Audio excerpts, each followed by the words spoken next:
Hi guys, welcome to my channel. ఈరోజు నేను చాలా ఈజీగా ప్రిపేర్ చేసేటటువంటి వంకాయ ఫ్రై అయితే రెడీ చేయబోతున్నాను. ఎవరైనా వంట చేయడం అనేది నేర్చుకునేటటువంటి వాళ్ళు ఉంటారు కదా, వాళ్ళు కూడా చాలా ఈజీగా రెడీ చేయగలిగేటటువంటి రెసిపీ అన్నమాట. వంకాయ ఫ్రై చాలా టేస్టీగా ఉంటుంది. అలాగే ఎలాంటి మసాలాలు అలా యూస్ చేయను కాబట్టి చాలా హెల్దీ కూడాను. చాలా ఈజీగా తయారయ్యేటటువంటి రెసిపీ అన్నమాట. సో ఈ వంకాయ ఫ్రై అనేది నేనైతే రెగ్యులర్గా ఇలాగే చేస్తూ ఉంటాను. మసాలాలు అనేది తక్కువ యాడ్ చేసి, ఆయిల్ తక్కువ యాడ్ చేసి, ప్యాన్ పెట్టుకొని ఆయిల్ అనేది యాడ్ చేసుకొని, తిరగమాత గింజలు, అలాగే కరివేపాకు, ఎండుమిరపకాయలు, వెల్లుల్లిపాయలు యాడ్ చేసి ఒకసారి తిప్పిన తర్వాత ఉల్లిపాయలు కూడా యాడ్ చేసుకొని లైట్గా ఫ్రై అయిన తర్వాత వంకాయ ముక్కలు కూడా యాడ్ చేసుకుంటున్నాను. వంకాయ ముక్కలు అనేది యాడ్ చేసిన తర్వాత ఒక 2-3 సార్లు తిప్పేసేసి మూత పెట్టుకుంటే ఈజీగా మగ్గిపోతుంది. త్వరగా కూడా కర్రీ కంప్లీట్ అవుతుంది. మీడియం ఫ్లేమ్లో పెట్టుకొని లిడ్ పెట్టేసినట్టయితే మాత్రం ఈజీగా మనకి కుక్ అయ్యేదానికి అవకాశం ఉంటుంది. ఫ్రై అనేది త్వరగా కంప్లీట్ అవుతుంది. ముక్క కూడా మగ్గిపోయి టేస్టీగా బాగుంటుంది. సో మధ్య మధ్యలో కలుపుకుంటూ ఉండాలి.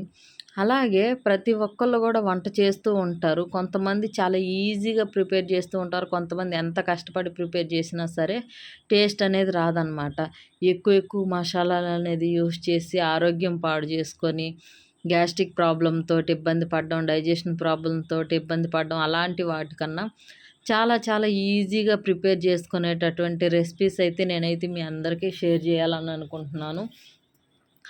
నా ఛానల్ని సబ్స్క్రైబ్ చేసుకోండి. ప్రతి ఒక్కళ్ళు కూడా వీడియో చూసిన తర్వాత లైక్ చేసి మీరు కూడా ఇలా ప్రిపేర్ చేసిన తర్వాత కర్రీ ఎలా వచ్చింది ఏంటనేది కామెంట్ రూపంలో తెలియజేయండి. అలాగే నా కుకింగ్ విధానం అనేది ఏమన్నా మార్పులు చేసుకోవాలంటే మాత్రం కొన్ని సజెషన్స్ కూడా ఇవ్వండి. నేను పసుపు అనేది కొంచెం ఎక్కువ యాడ్ చేస్తాను. ఎందుకంటే నేను పసుపు కొమ్ములు ఆడించుకొని రెడీ చేసుకున్నటువంటి పసుపు అనమాట ఇది. సో ఇమ్యూనిటీ డెవలప్మెంట్కి కానీ బాగుంటుందని చెప్పేసి పసుపు అది నేను కొంచెం ఎక్కువ యాడ్ చేస్తాను కర్రీస్లో. కొంచెం మగ్గిన తర్వాత ఉప్పు, పసుపు అవి యాడ్ చేసిన తర్వాత కొంచెం అల్లం వెల్లుల్లి పేస్ట్ అయితే వేసాను. మామూలుగా అయితే అసలు అల్లం వెల్లుల్లి పేస్ట్ అయితే యూస్ చేయను. కానీ మా పిల్లలు మసాలా అలా ఏమొద్దు కానీ కొంచెం అల్లం వెల్లుల్లి పేస్ట్ వేస్తే బాగుంటుంది మమ్మీ కర్రీ అనేది అన్నారని చెప్పేసి ఈరోజు యాడ్ చేశాను. అల్లం వెల్లుల్లి పేస్ట్ కానీ యాడ్ చేసుకుంటే వంకాయ ఫ్రై టేస్ట్ అనేది చాలా బాగుంటుంది. అది యాడ్ చేయకపోయినా కూడా బాగుంటుంది. యాడ్ చేస్తే ఆ ఫ్లేవర్కి ఇంకా బాగుంటుందన్నమాట. అలాగే మనకు తగినంత కారం, నేనైతే కారం కొంచెం తక్కువ యూస్ చేస్తాను. ఎందుకంటే పిల్లలు కారం ఎక్కువ తినలేరు అనమాట. ఈ కారం కూడా మేము ఇంట్లో ప్రిపేర్ చేసుకున్న కారమే. ఫైనల్లీ కర్రీ అయితే కారం యాడ్ చేసిన తర్వాత ఒక 2 మినిట్స్ తిప్పేస్తే రెడీ అయిపోయింది. ఇంట్లో కొంచెం కొత్తిమీర అయితే ఉంది, వడబడిపోయి ఉంది అది. అయినా సరే ఫ్లేవర్ బాగుంటుందని చెప్పేసి కొత్తిమీర అయితే యాడ్ చేశాను. ఫైనల్లీ కూర అయితే రెడీ అయిపోయింది. టేస్ట్ కూడా చాలా చాలా బాగొచ్చిందనమాట.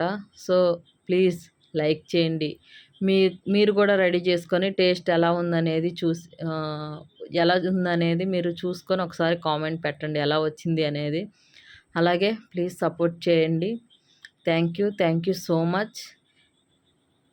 ఇలాంటి రెసిపీస్ ప్రతిరోజు కూడా నేను మీకు అందిస్తూ ఉంటాను. Okay, bye bye.